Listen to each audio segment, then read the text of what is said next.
All right, guys, time for the Prep Spotlight presented by the Jacobs Insurance Agency, local, independent, and trusted. We'll start in boys basketball. Last Friday night, the Chesaning Indians picked up a win on Z92.5 over New Lothrop, 64-32. Braden Florian had 24 in that one for the Indians.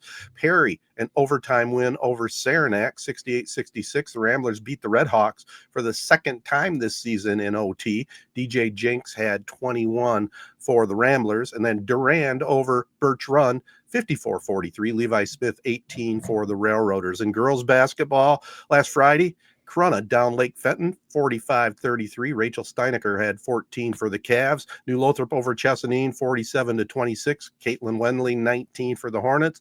And Durand over Birch Run, 51-27. Taylor Carlson, a double-double with 10 points and 17 boards. In swimming, Thursday night, Owasso, man, they seem to have a dominant swim team. They downed Ovid-Elsie 146-37. The Trojans stay hot, improving to 4-0 after sweeping all 12 events once again. I think I talked about that last pod or the pod before that they swept all the events. So congratulations on Owasso swimming. Back to basketball for a second, though. Just some big news out of Michigan and Orchard Lake St. Mary. Trey McKinney, a McDonald's first team All-American, was it? Or just a McDonald's All-American team? Either way, it's a pretty big deal.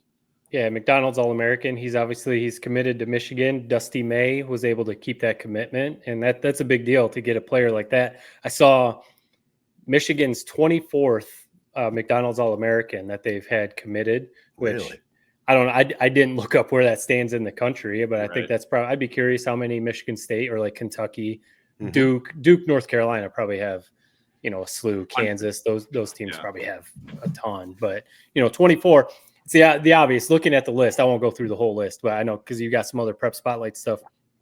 Obviously, Jalen Rose, Chris Webber, Juwan Howard, those are some of the big ones. Yeah. I didn't realize Ramil Robinson and Terry Mills, who were on the national title team, they were McDonald's All-Americans. So those are two big recruits that they got back then. But I remember, the legend that people always hear about. Like I feel like Eric Woodyard, who we've had on, who's from Flint. And when we talk about Flint basketball, Eric Turner, who went to Flint Central. I feel like, Ted, you probably remember his name. One of the best high school guards I've ever seen. Yeah, people, best player maybe ever in Flint, definitely maybe in Michigan. Yeah, like what you just said. He was a McDonald's All-American. Right. Committed to Michigan. So they've got a list. But also, I didn't realize either recently, Jared's era, I didn't realize Kobe Buffkin, or maybe I just forgot. Kobe Buffkin was a McDonald's All-American. Oh, wow. So that was big for him to go to Michigan. But when you start looking at the list of guys, it's like, wow, I didn't realize some of these guys were McDonald's All-Americans. That Buffkin era is like a forgotten era. I don't know. I don't know. Well, yeah, the list saying that does sound wild. It's like what he was like. Three guys in that. He was a McDonald's All-American in 2021. He went to Grand Rapids Christian, also outside of Michigan, but they went to Michigan. Remember Musa Diabate and then Caleb Houston? They were also McDonald's All-Americans. Three guys. That team got three McDonald's All-Americans and kind of didn't really pan out too much. But anyway, yeah, cool. Cool for Trey McKinney to get that, and hopefully he keeps that. Hopefully Dusty May is able to keep that commitment because that would be big. I'm going to be curious what his game looks like at the next level. I've seen him play a couple times in person, and I think he's like 6'4", 6'5", a little bit bulkier, probably 225, maybe weighs a little bit more. He almost feels like he just out-physicals everybody at the high school level, which, I would too if I was his size and strength. I just wonder, is he going to be just like a microwave scorer? I'm very curious to see how he projects to college. I was actually just talking about that with one of my coworkers the other day who happened to go to their game. Let me just say this. The Catholic School League here in Detroit for basketball, it is like the best atmosphere of games week after week. It's like a true college conference. It's kind of how it feels, like the hatred, the physicality. The courts are all old school small courts, and the stands are all filled. So Brother Wright's actually just beat them. Brother Wright's probably arguably the best team in this state right now. Just beat them on a buzzer beater, beat them 66-64. And I'm just telling you, week in, week out, these conference games for Catholic School League are like some of the best in maybe the entire country. So it's something to keep an eye on. These games are awesome. Like, just check out the highlights if you haven't seen. They stormed the court after they made the shot at the buzzer. Brother Rice did. So it's really just a fun to follow. And Trey McKinney is definitely the best player in the state. I'll be curious to see, can he propel his team, which definitely lost a lot of its talent from last year. Can he propel it just basically single-handedly to a state title this year? It's gonna be fun to see. Did they win a state title last year? Yeah. And they were just a loaded team from top to bottom. He definitely was the best player. Now it's a little bit more on his shoulders as a senior. They graduated some talent, and all the other teams around him got a little bit better. So should be a fun Class A title. I mean, even our guy, Coach Clough at Rockford, they're legit this year. So I'm very excited to see how Class A pans out. Yeah.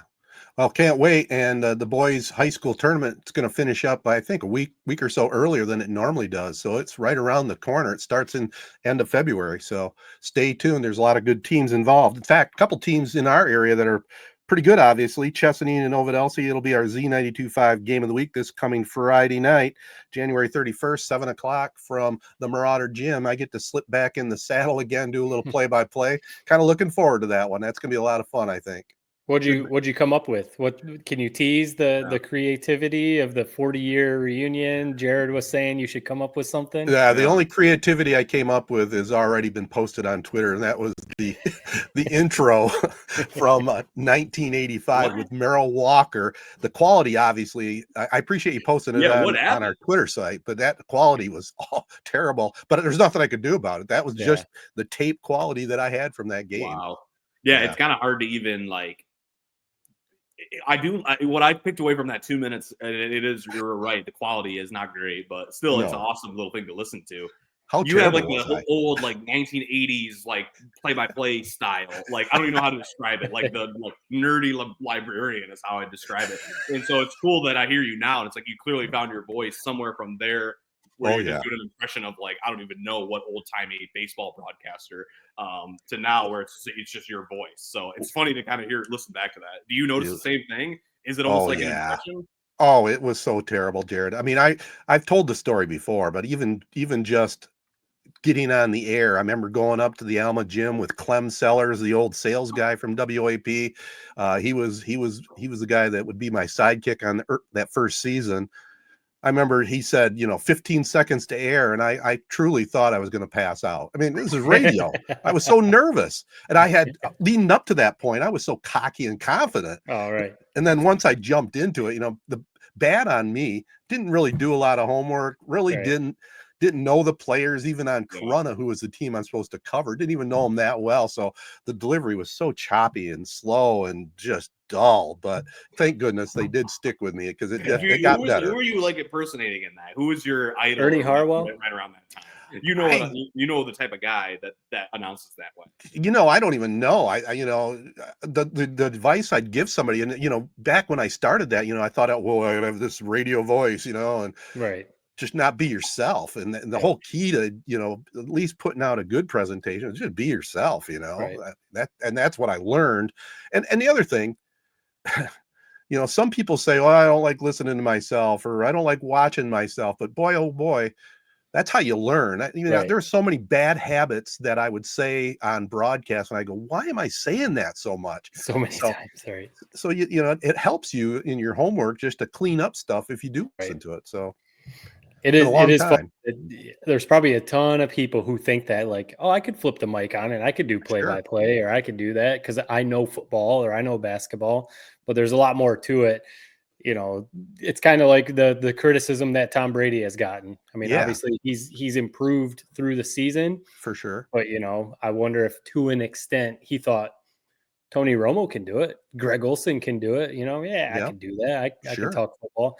So a little different than when that red light turns on and people at home are listening to you. It's kind of like, whoa, all right. Exactly. Right. All right. Well, this has been the Prep Spotlight presented by Jacobs Insurance. Let's get into a potpourri of sports, including NFL. We got a Super Bowl in front of us. We got college basketball. Both our state teams playing well, Pistons and Red Wings. We'll get into all that right after this. Jacobs Insurance Agency has served Shiawassee County and the surrounding areas since 1977.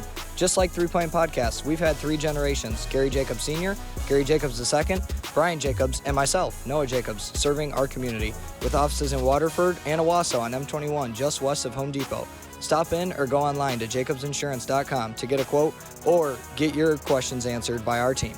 Jacobs Insurance is a proud supporter of our local schools and the proud sponsor of the Prep Spotlight. Insure everything, local, independent, and trusted.